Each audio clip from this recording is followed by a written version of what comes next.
अस्सलाम वालेकुम। वालेकुम अस्सलाम।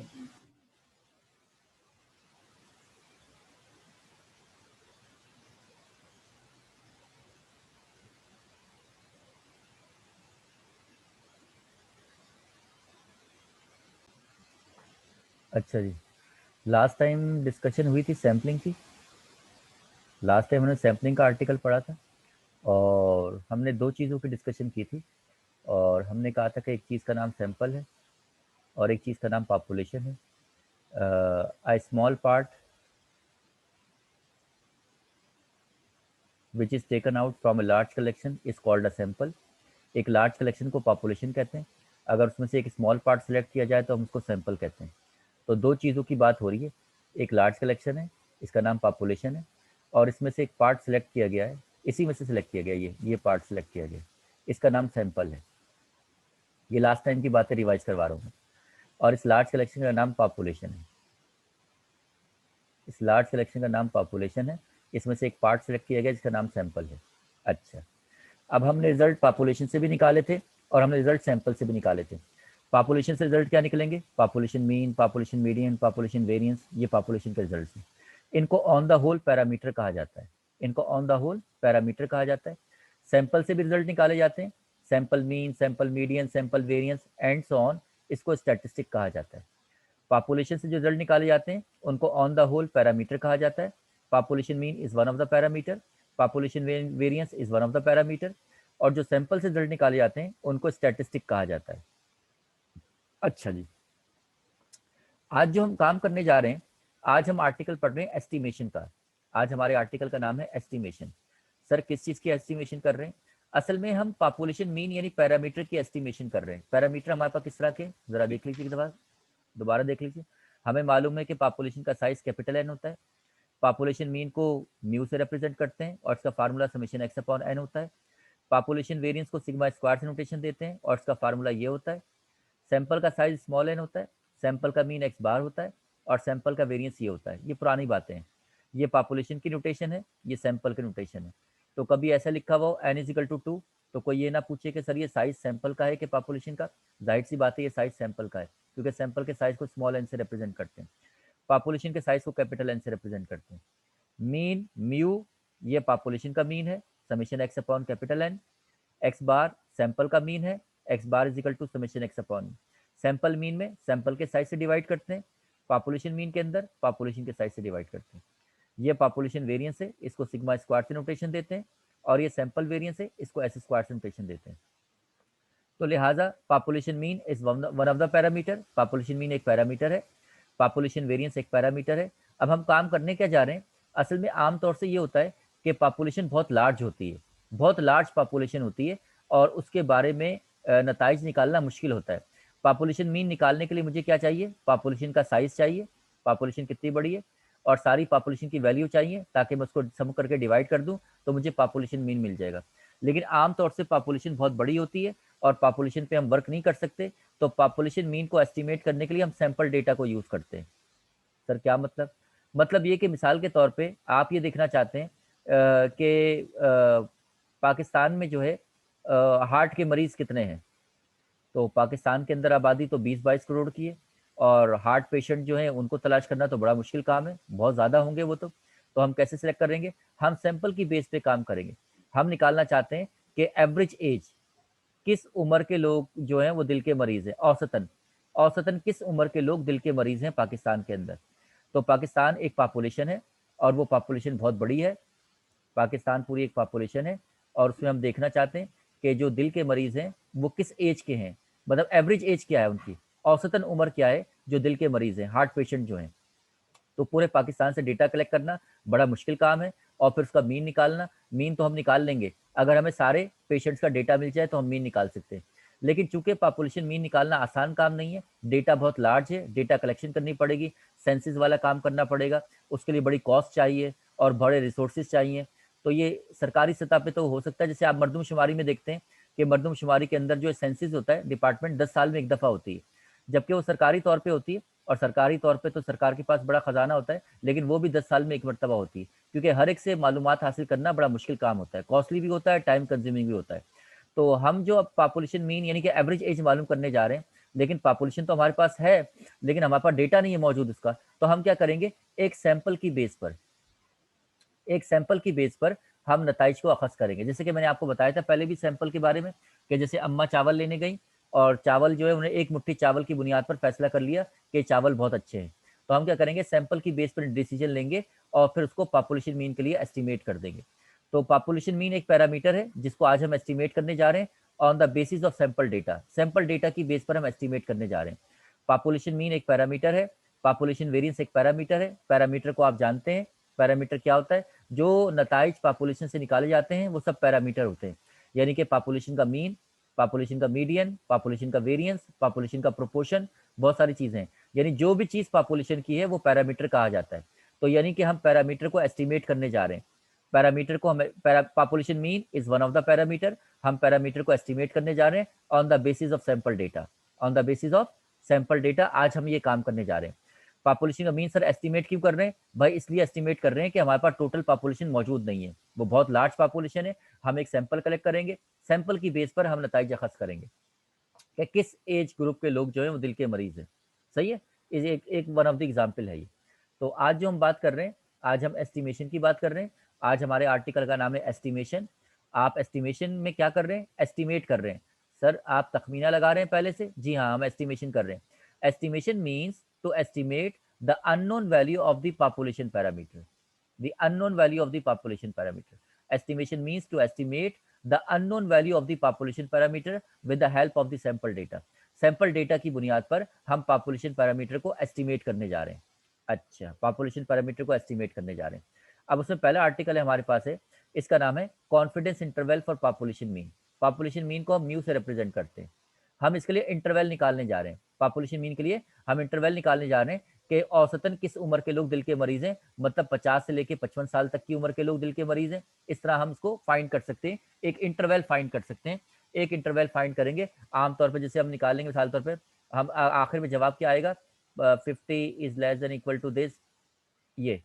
तो इसका मतलब ये हुआ कि औसतन 50 से 60 साल तक की उम्र के लोग दिल के मरीज हैं। सही है, ये आमतौर से मैंने एक मिसाल दी आपको। अच्छा सर, पेपर में सवाल में कैसे पहचानूंगा और मैं पेपर में सवाल कैसे सॉल्व करूंगा? जी हाँ, सबसे पहली बात ये आती है कि क्वेश्चन पहचाना कैसे जाएगा। क्वेश्चन की पहचान ये लिखी हुई है, आइडेंटिफिकेशन। सवाल में लिखा होगा find A 90% confidence interval for the population mean. Find A 90% confidence interval for the population mean. आपसे कहा जाएगा कि 90% कॉन्फिडेंस इंटरवल निकाल दीजिए पॉपुलेशन मीन के लिए। सर 90% कॉन्फिडेंस इंटरवल, हाँ, ऐसी स्टेटमेंट जिसके ऊपर हमें 90% एतमाद हो, कॉन्फिडेंस हो कि वाकई जो दिल के मरीज हैं वो हमें 90% एतमाद है कि 50 से लेकर 60 साल तक की उम्र के लोग दिल के मरीज हैं। तो आपके पास सवाल में आएगा find A 90% confidence interval for the population mean. Population mean के लिए हम काम कर रहे हैं। Population mean is one of the parameter है, पैरामीटर को एस्टिमेट करने जा रहे हैं। एस्टिमेशन का आर्टिकल हम पढ़ रहे हैं। तो पॉपुलेशन मीन पैरामीटर को हम एस्टिमेट कर रहे हैं। 90% का सवाल भी पूछ सकता है, 94% भी हो सकता है, 95% भी हो सकता है, 96 भी, 98 भी, 99 भी। सर खुलासा बता दीजिए। खुलासा ये है कि 90% से लेकर 99% के दरमियान होगा। 90% से लेकर 99% के दरमियान होगा। सर 100% नहीं हो सकता? नहीं, 100% नहीं होगा। आप एस्टिमेशन कर रहे हैं, और आप एस्टिमेशन कर रहे हैं तो एस्टिमेशन में आप एग्जैक्ट वैल्यू नहीं निकाल सकते।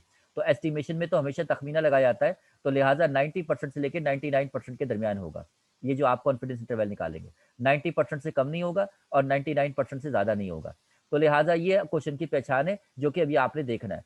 इस क्वेश्चन को हल करने के लिए 4 स्टेप हैं, जरा सीख लीजिए 4 स्टेप को। अगर आप ये सीख लेंगे तो इंशाल्लाह ये आर्टिकल आपको आ जाएगा, आप पास पेपर भी सॉल्व कर लेंगे। और आम तौर से ये क्वेश्चन पेपर में आया करता है, आम तौर से ये क्वेश्चन पेपर में आया करता है।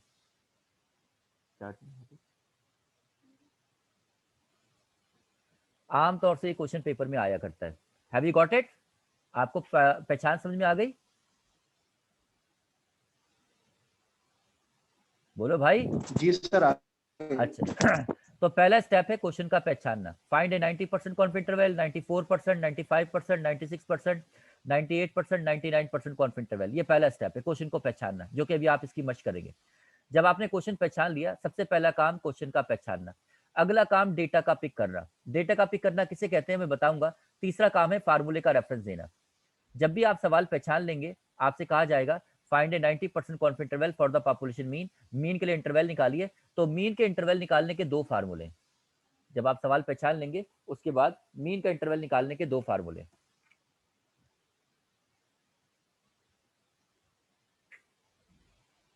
मीन का इंटरवल निकालने के दो फार्मूले, इसको हम आमतौर से कहते हैं जेड फार्मूला, इसे हम आमतौर से कहते हैं टी फार्मूला। यानी कि सर आप ये मीन का इंटरवल निकाल रहे हैं, जी हाँ हम ये मीन का इंटरवल निकाल रहे हैं, इसके दो फार्मूले, जी हाँ दो फार्मूले। सर इसके अलावा तो नहीं है, नहीं इसके अलावा तो नहीं है।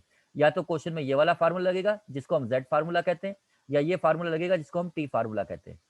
सर कैसे पहचानेंगे कि जेड फार्मूला लगाएं टी लगाएं? जी हाँ, पहले आप फार्मूले को देख लीजिए, फार्मूले को याद करना सीख लीजिए। आप इसके लेफ्ट साइड पे देखें, एक क्वांटिटी आपको दी हुई लेफ्ट साइड पे, x bar minus z alpha upon 2 sigma upon root n. जो चीज लेफ्ट साइड पे है वही चीज राइट साइड पे भी है, सिर्फ फर्क है प्लस माइनस का।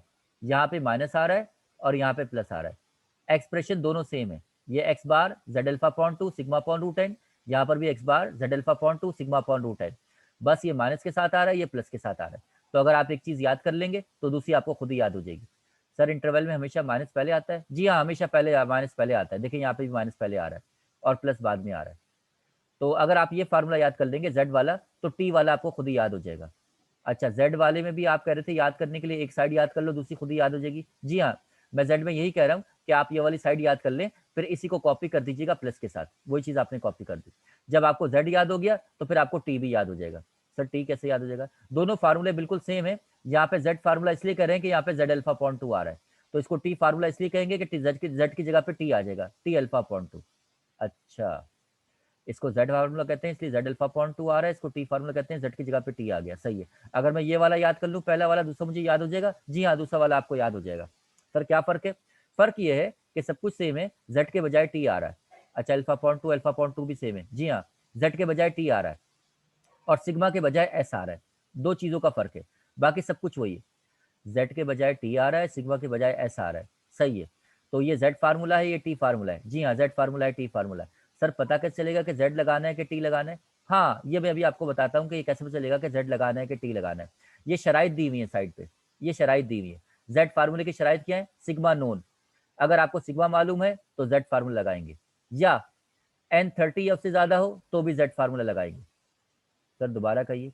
देखो जेड की शराइत सीख लो, टी की शराइत याद करने की जरूरत नहीं है, ये याद करने की जरूरत नहीं है। सर क्या मतलब? मतलब ये कि जहाँ पे जेड की शराइत फेल हो जाएंगी वहां पे टी लग जाएगा, तो टी की शराइत याद करने की जरूरत नहीं है, जेड की शराइत याद कर लें। अच्छा सर, पहले क्वेश्चन में जेड की शराइत देखी जाती है? जी हाँ जेड की शराइत देखी जाती है, जेड की कंडीशन देखी जाएंगी। अगर जेड की कंडीशन फुलफिल कर गई तो जेड फार्मूला लगा दो, और अगर जेड की कंडीशन फेल हो गई तो फिर टी लगा दो। अच्छा, तो चेक पहले जेड को करेंगे? जी हाँ पहले जेड को चेक करेंगे आप। सर कैसे चेक करेंगे? पहली कंडीशन ये है कि सिग्मा नोन, सिग्मा मालूम होना चाहिए, यानी सिग्मा की कीमत दी हुई होनी चाहिए। कोई बता सकता है कि सिग्मा क्या चीज है? पॉपुलेशन का मीन है, वेरिएशन है, क्या वेरिएशन है?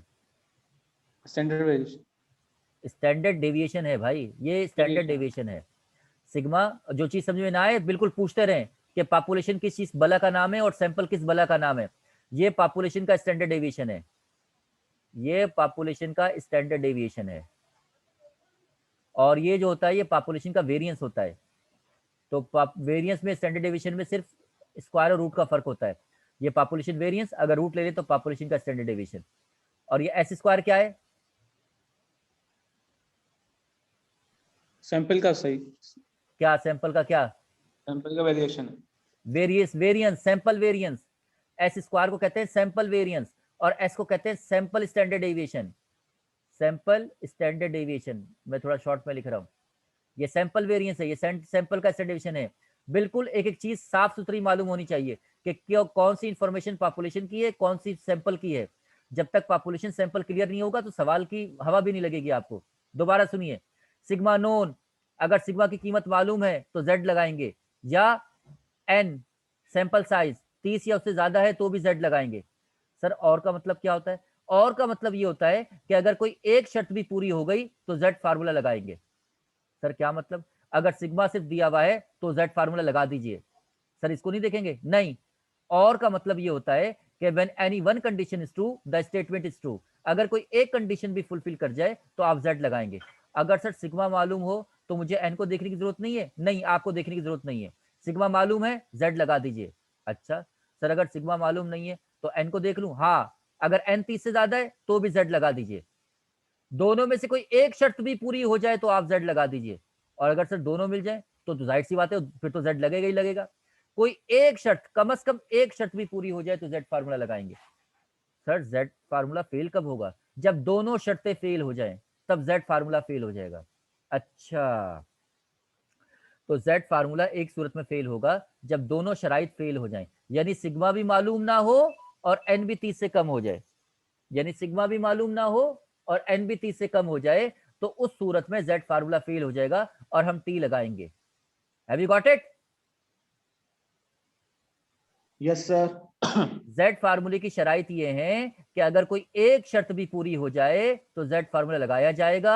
और जेड की शराइत कब फेल होंगी? जब दोनों की दोनों फेल हो जाएं तो फिर टी लगाएंगे। जब दोनों की दोनों फेल हो जाएं तो टी लगाएंगे। सर वो कैसे फेल होती है वो देखा जाएगा। अभी सुन लो, मेरी बात सीख लो।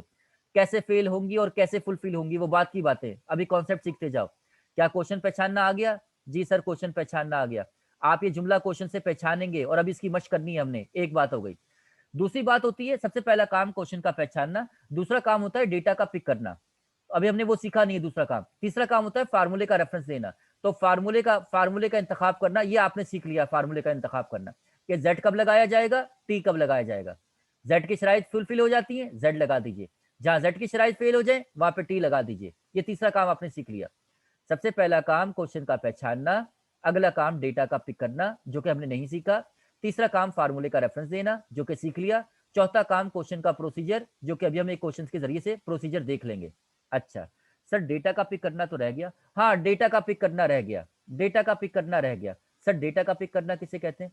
डेटा का पिक करना इसे कहते हैं कि आप सवाल को देखकर ये आपको ये कमांड हासिल हो जाए कि मालूमात सैंपल की दी हुई है या पॉपुलेशन की दी हुई है। सर दोबारा कहिए। सबसे पहला काम क्वेश्चन का पहचानना। जी सर, मुझे आ गया पहचान। अगला काम डेटा का पिक करना। सर ये डेटा पिक करना क्या है? डेटा पिक करने का मतलब ये है कि क्वेश्चन की स्टेटमेंट को पढ़ के आप बता दें कि सर ये मीन सैंपल का दिया है कि पॉपुलेशन का दिया है, ये वेरिएंस सैंपल का दिया है या पॉपुलेशन का दिया है, ये साइज सैंपल का दिया है या पॉपुलेशन का दिया है।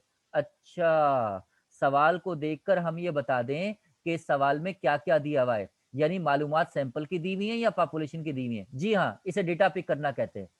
सर थोड़ा सा और एक्सप्लेन कर दें? जी हाँ, मैं एक्सप्लेन कर रहा हूँ, देखते रहिए जरा ध्यान से। आपको मालूम है कि पॉपुलेशन की इंफॉर्मेशन क्या क्या है? सर पॉपुलेशन का साइज कैपिटल एन होता है, पॉपुलेशन का मीन म्यू होता है, पॉपुलेशन का वेरिएंस स्टैंडर्ड डेविएशन सिग्मा होता है, सैंपल का साइज स्मॉल एन होता है, सैंपल का मीन एक्स बार होता है, सैंपल का स्टैंडर्ड डेविएशन एस होता है, या वेरिएंस एस स्क्वायर होता है। ये कह लें आप, जो भी कुछ कह लें, तीन चीज़ें। ये तीन मालूमात पॉपुलेशन की हैं, ये तीन मालूमात सैंपल की हैं। अब सवाल को देखकर हमें अंदाज़ा हो जाए कि आया के सवाल में पॉपुलेशन का साइज दिया है कि सैंपल का साइज दिया हुआ है। अच्छा, यानी मैं क्वेश्चन को पढ़ के पहचान लूँ कि इसमें दिया हुआ साइज सैंपल का है या पॉपुलेशन का। सर ये साइज तो दिया हुआ होगा ना किसी एक का? हाँ, किसी एक का तो दिया हुआ होगा, लेकिन आपने पहचानना है कि वो पॉपुलेशन का दिया है कि सैंपल का दिया हुआ है। अच्छा, मीन के बारे में पहचानना है कि वो पॉपुलेशन का मीन है या सैंपल का मीन है। अच्छा, वेरिएंस के बारे में पहचानना है कि वो पॉपुलेशन का वेरिएंस है या सैंपल का वेरिएंस है। अच्छा, तो अगर हम ये पहचान लें तो इसका मतलब हमें डेटा पिक करना आ गया। जी हाँ, आपको डेटा पिक करना आ गया। अगर आप सवाल पढ़ के पहचान लेते हैं कि दी हुई मालूमात सैंपल की हैं या पॉपुलेशन की हैं, तो समझ लें कि आपको डेटा पिक करना आ गया। अच्छा सर, अगली बात ये बताइए कि मैं पहचानूंगा कैसे कि ये सैंपल का है कि पॉपुलेशन का? मैं पहचानूंगा कैसे कि ये साइज सैंपल का है कि पॉपुलेशन का? मैं पहचानूंगा कैसे कि ये मीन सैंपल का है कि पॉपुलेशन का? मैं पहचानूंगा कैसे कि ये वेरिएंस सैंपल का है कि पॉपुलेशन का? जी हाँ, ये बड़ी अहम बात है कि आप पहचानेंगे कैसे। अब थोड़ी सी शॉर्टकट सुन लीजिए, शॉर्टकट सुन लीजिए। सर साइज के बारे में बताएं। साइज हमेशा सैंपल का दिया जाएगा, पॉपुलेशन का साइज कभी नहीं दिया जाएगा। पॉपुलेशन का साइज बहुत बड़ा होता है और पॉपुलेशन का साइज हमें मालूम नहीं होता, क्योंकि पॉपुलेशन बहुत लार्ज होती है। तो सर क्या हमेशा सैंपल का साइज दिया जाएगा? जी हाँ, हमेशा सैंपल का साइज दिया जाएगा। तो सर इसमें तो कुछ पहचानना ही ना हुआ, साइज तो हमेशा सैंपल का होगा। जी हाँ, इसमें कुछ पहचानना नहीं हुआ, साइज हमेशा सैंपल का होगा। अच्छा, आगे चलें। मीन भी हमेशा सैंपल का दिया जाएगा, पॉपुलेशन का मीन कभी नहीं दिया जाएगा। सुभान अल्लाह। तो मीन का अगर जिक्र होगा तो इसका मतलब वो सैंपल का मीन होगा। जी हाँ, वो हमेशा सैंपल का मीन होगा। सर पॉपुलेशन का मीन क्यों नहीं दिया हुआ होगा? अरे अल्लाह के बंदे, आप ये जो आर्टिकल पढ़ रहे हो इसमें आप क्या कर रहे हो? सर इसमें हम पॉपुलेशन मीन को एस्टिमेट कर रहे हैं। इसमें हम पॉपुलेशन मीन को एस्टिमेट कर रहे हैं, पॉपुलेशन मीन का तखमीना लगा रहे हैं सैंपल की बुनियाद पर।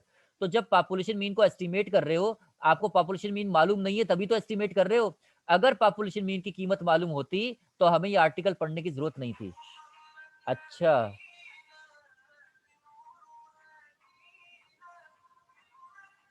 उठाओ उसको।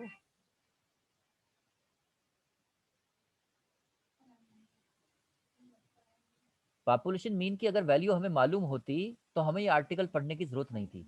हम पॉपुलेशन मीन को एस्टिमेट कर रहे हैं कि वो हार्ट पेशेंट जो है एवरेज एज उनकी कितनी है, उसको हम एस्टिमेट कर रहे हैं।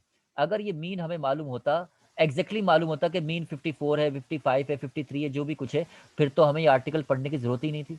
हम तो एस्टिमेट कर रहे हैं पॉपुलेशन मीन को, पॉपुलेशन मीन का तखमीना लगा रहे हैं, एस्टिमेट कर रहे हैं। हमें पॉपुलेशन मीन मालूम नहीं है, हमें पॉपुलेशन का साइज मालूम नहीं है। अच्छा, तो आपने ये कहा कि साइज हमेशा सैंपल का होगा। जी हाँ। आपने कहा कि मीन हमेशा सैंपल का होगा। जी हाँ। कभी पॉपुलेशन का मीन नहीं होगा। जाहिर सी बात है नहीं होगा यार, आप आर्टिकल ही पॉपुलेशन मीन को एस्टिमेट करने के लिए पढ़ रहे हो, तो ये मीन कैसे हो सकता है पॉपुलेशन का? अच्छा, तो फिर पहचानना क्या हो गया? आप इस पर भी क्रॉस लगा दीजिए, काम खत्म हो जाएगा। नहीं, ये पहचानना काम है। सिर्फ एक चीज पहचाननी है, जो एक चीज पहचान ले उसे डेटा पिक करना आ गया। आपने ये पहचानना है कि आया के वेरिएंस पॉपुलेशन का दिया है कि सैंपल का दिया हुआ है। जो इसको पहचान ले, एक चीज को पहचान ले, वेरिएंस या स्टैंडर्ड डेविएशन, बात एक ही है। कभी वेरिएंस की बात करता है, कभी स्टैंडर्ड डेविएशन की बात करता है। तो आपने क्वेश्चन देखकर ये पहचानना है कि आया वेरिएंस सैंपल का दिया है या पॉपुलेशन का दिया हुआ है। जो इसको पहचान ले उसे डेटा पिक करना आ गया। बस एक चीज पहचाननी है। जी हाँ, बस एक चीज पहचाननी है। सर वो भी बता दीजिए कि अब ये पहचानेंगे कैसे कि पॉपुलेशन का है कि सैंपल का है? हाँ, अब बहुत ध्यान से मेरी बात सुन लीजिए, बहुत ध्यान से मेरी बात सुन लीजिए। सैंपल देखें, सैंपल का वेरिएंस उस सूरत में होगा जब उसका जिक्र सैंपल के साथ होगा। सैंपल का वेरिएंस उस सूरत में होगा जब उसका जिक्र सैंपल के साथ होगा, वरना पॉपुलेशन का वेरिएंस होगा। सैंपल का वेरिएंस उस सूरत में होगा जब उसका जिक्र सैंपल के साथ होगा। सैंपल का वेरिएंस उस सूरत में होगा जब उसका जिक्र सैंपल के साथ होगा। और अगर सर पॉपुलेशन के साथ जिक्र हो, नहीं, अगर सैंपल के साथ जिक्र है तो वो वेरिएंस सैंपल का होगा और बाकी सारी सूरतों में पॉपुलेशन वेरिएंस होगा, चाहे पॉपुलेशन कहे या ना कहे। अच्छा, चाहे पॉपुलेशन कहे या ना कहे, सैंपल का वेरिएंस एक सूरत में होगा जब उसका जिक्र सैंपल के साथ हो, जब उसका जिक्र सैंपल के साथ हो। सर ये सैंपल के साथ जिक्र कैसे होता है? कोई मिसाल दे दें कि सैंपल के साथ जिक्र कैसे होता है? यार सैंपल के साथ जिक्र ऐसे होता है, मेरा जुमला सुनिए जरा ध्यान से। A random sample of size 30, a random sample of size 30, ये 30 क्या दिया हुआ है? A random sample of size 30, एक सैंपल जिसका साइज 30 है, तो सैंपल के साइज को तो हम स्मॉल एन से रिप्रेजेंट करते हैं। A random sample of size 30, having mean 780, having mean 780, जिसका मीन 780 है। किसका मीन? पीछे सर किसका? सैंपल का मीन, सैंपल का सैंपल का। मीन। तो सैंपल का मीन तो एक्स बार दिया हुआ है 780। सुनते रहिए मेरी बात। A random sample of size 30, a random sample of size 30 having mean 780 with the standard deviation of 40, with the standard deviation 40, और उसके साथ साथ उसका स्टैंडर्ड डेविएशन 40 है। किसका? उसका, सैंपल का। सैंपल का। सैंपल का। तो इसका मतलब इस सूरत में एस दिया हुआ है और वो 40 है। सैंपल का स्टैंडर्ड डेविएशन को एस से रिप्रेजेंट करते हैं। A sample size, a random sample of size 30 having mean 780 with the standard deviation of 40, with the standard deviation of 40।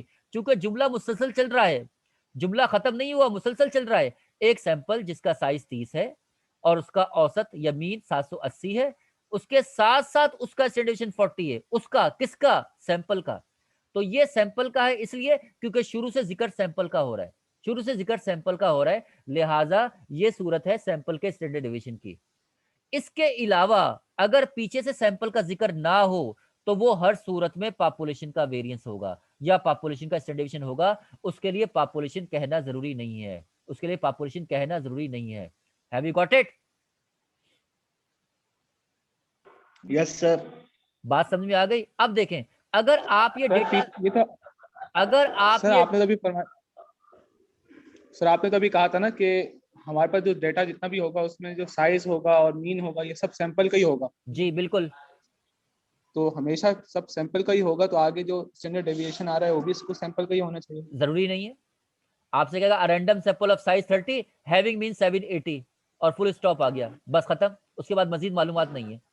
उसने कह दिया एक सैंपल है जिसका साइज 30 है और उसका औसत यानी मीन 780 है, और उसके बाद जुमला खत्म कर दिया उसने, फुल स्टॉप आ गया, आगे जिक्र ही नहीं कर रहा है स्टैंडर्ड डेविएशन का। तो इसका मतलब सैंपल की बस उसके बाद दो मालूमात थी बस। जरूरी नहीं है कि स्टैंडर्ड डेविएशन सैंपल का हो, जरूरी नहीं है कि सैंपल का स्टैंडर्ड डेविएशन हमेशा हो। Have you got it? Sir इसका मतलब ये है कि बाज़ औक़ात ऐसा भी होगा कि स्टैंडर्ड डेविएशन उससे दिया ही नहीं होगा। बाज औकात ऐसा होगा कि स्टैंडर्ड डेविएशन सैंपल का नहीं दिया हुआ होगा, पॉपुलेशन का दिया होगा। दोनों में से कोई एक तो दिया हुआ होगा भाई। ठीक है सर। सही है। आप सुन लीजिए, सवालात की तरफ जा रहे हैं, सुन लीजिए मजीद। सबसे पहला काम क्वेश्चन का पहचानना। हमारी नजरें तलाश कर रही होंगी कि कई जुमला नजर आ जाए। Find A 90% confidence interval, confidence interval for the population mean, या म्यू की बात करेगा। 90%, 94%, 99%, ये खुलासा है 90 से 99%। आप क्वेश्चन पहचान लेंगे। अगला काम डेटा का पिक करना, अगला काम ये डेटा का पिक करना, ये डेटा का पिक करना। तीसरा काम फार्मूले का रेफरेंस देना। सबसे पहला काम क्वेश्चन का पहचानना, अगला काम डेटा का पिक करना। डेटा की बेस पर फार्मूले का रेफरेंस देना, डेटा की बेस पर। इस डेटा को देखकर आप देंगे। अब देखें, अगर मेरे पास डेटा ये है, नजर आ रहा है आपको डेटा?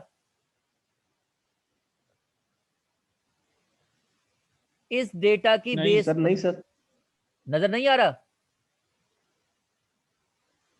सर ये आपने जो N30 लिखा है ये वाला कुछ जी बिल्कुल यही वाला।